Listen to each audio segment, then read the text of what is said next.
Hello, welcome back to another video. Welcome back to the YouTube channel. It's been a while since you see me recording my phone. It's because my Mac is playing up right now. So StreamYard ain't really working for me right now as my Mac is, I don't know, it's just playing up for a bit. So I'm just recording with my phone. First time you've seen this angle in like 2 months.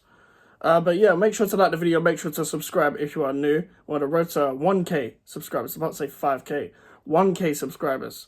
So we're trying to hit that as soon as possible. So if you're not subscribed, make sure to subscribe if you are new. Lewis Orford has signed a new contract for West Ham United. Obviously, this was the guy who was in a part exchange deal with John Duran as offered. Snyder was exploring that possibility. I think Orford was confused. The whole fan base was confused on why, because he was one of the guys who we felt like he could have made it at West Ham, and he still can make it. He's out for 3 weeks with an injury, apparently. And when we were looking in pre-season as well, Freddie Potts, Andy Irving, and Lewis Orford all somewhat impressed in pre-season, where we thought, okay, maybe the midfield issues that we were talking about in centre midfield can be solved right at home. Obviously, Orford didn't get a loan, probably because of the injury and probably because of the lack of new contract. Same with Ollie Scholes. Andy Irving thinks he can play games for this club. I don't think the manager's going to pick him. And Freddie Potts is on loan at Portsmouth. Is a good loan for him, and hopefully that gets him ready for the Premier League next season. With Lewis Orford, obviously he's also FA Youth Cup winner. I was at the game where they won the Youth Cup. I was at the semi-final against Southampton as well.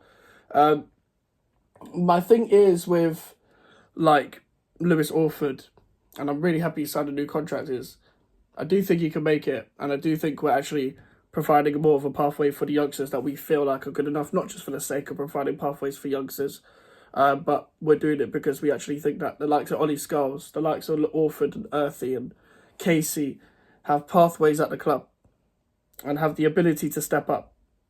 Maybe not so with Patrick Kelly. Maybe he's the worst out of the 3 midfielders that won it, even though he's still a good player.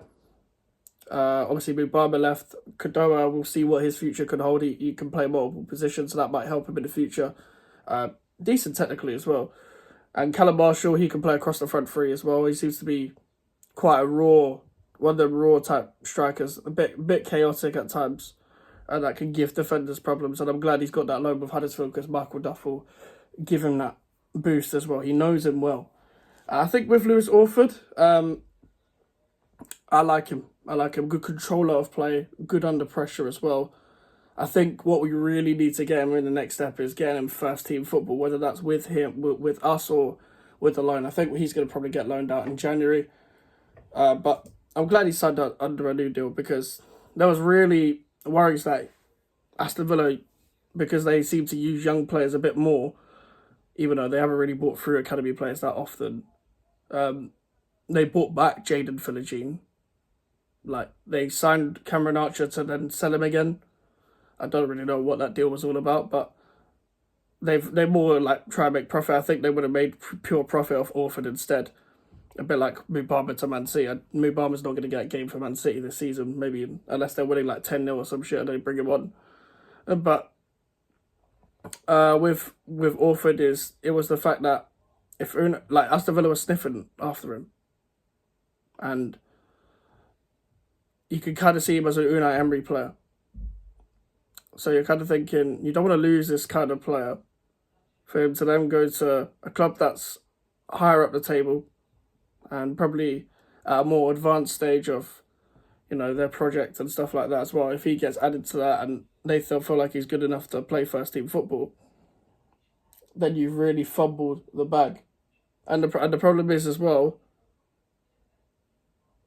the point I was about to say just escaped my mind, but oh no, the problem is as well, when these youngsters leave for first team football as well, what usually happens, like for example, the Harrison Ashby situation, where he went to Newcastle because he thought it was going to be more of a first team pathway. He's now on loan at QPR.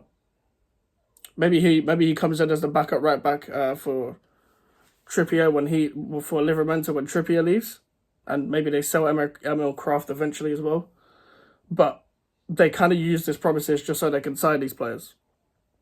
Harrison Ashby probably should have got first team football. I still believe he can be a Premier League player, but his situation at Newcastle was whatever. If we're looking at our academy right now as well, it's probably the best it's been for as long as I've been alive.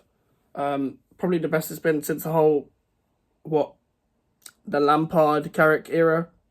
Lampard, well, two different eras, but you know what I mean. The Lampard, Defoe, Carrick, Rio Ferdinand, Joe Cole, that era of bringing through youngsters. Since then, we had a small era of, you know, the Josh Cullens, Declan Rices, Reece Oxfords around that period of time. Then bringing through like the Grady D and Garners, and those are good players as well. But those were, well, Declan Rice has become £100 million player, but the others have become at best a championship player. I think Josh Cullen can play the Premier League. I still think Dean Garner can probably do something, but sometimes it just doesn't work out due to circumstances and surroundings rather than actual ability. I think as well, what helps us bring through like these youngsters and the environment for these youngsters as well as the likes of Mark Noble and Tim Steidten, working with the likes of Kevin Keane and Kenny Brown in the background and Colton Cole as the loan manager, and they all work together and see and how we can develop the academy, how we can improve the academy. Even in the Premier League too, we're one of the unbeaten teams so far. We've done well over the past few years, and we also did, I'm pretty sure we won the league a couple of years ago, with that squad. And then we brought through the under-18s to under-21s, so we won the under-18s league. We nearly did a treble with the under-18s league a couple of seasons ago as well. So they've got some form of ability. It's just whether they can apply it to first-team football. I think George Athy and Freddie Potts are the more likely ones to make it, as they've got good championship loans. Obviously, George Athy had a knock, so that's why he didn't get a game for Bristol City. But you'd hope that you get some game time there. If not, then we recall him. But Lopetegui seems to like him as well.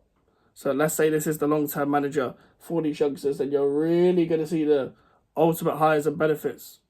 So that's my opinion, and I'm really happy that Lewis Orford has signed. I don't think he's going to get a game anytime soon, but I think he's capable of being a squad player right now. It's just whether, like I think a lot of these players will be squad players. I think that's not a bad thing as well. That's not a bad thing. Like, we set the bar high with Declan Rice. I think with all the other youngsters, it's just like, if you look at many clubs, they should be squad players when they come through anyway. So you'd like to think with the Aaron Cresswell situation that Ollie Scholes will be the backup. Like, obviously Wan-Bissaka can play left back as well, but I'm saying like the long-term solution could be Ollie Scholes coming through. If you look at the number 10 situation, if Paquetá couldn't leave, you'd have like Guilherme that we've signed and then George Murphy coming through. If we look at the midfield situation, and Rodriguez is going to do probably a couple of years of a good job, and then the likes of Freddie Potts you'd think would be ready with the Lewis Orfords. I think the club are looking at that situation. Obviously, we don't know if we're going to sign a fourth choice centre-back, whether it's going to be Joel Matip or Johnny Egan or whatever, but Caelan Casey is there because they clearly trust him somewhat. So we're going to see about that as well. Make sure to like the video. Make sure to subscribe if you're new. Social medias are in the description if you want to follow me. And the email for the inquiries. I'll see you guys later. Goodbye.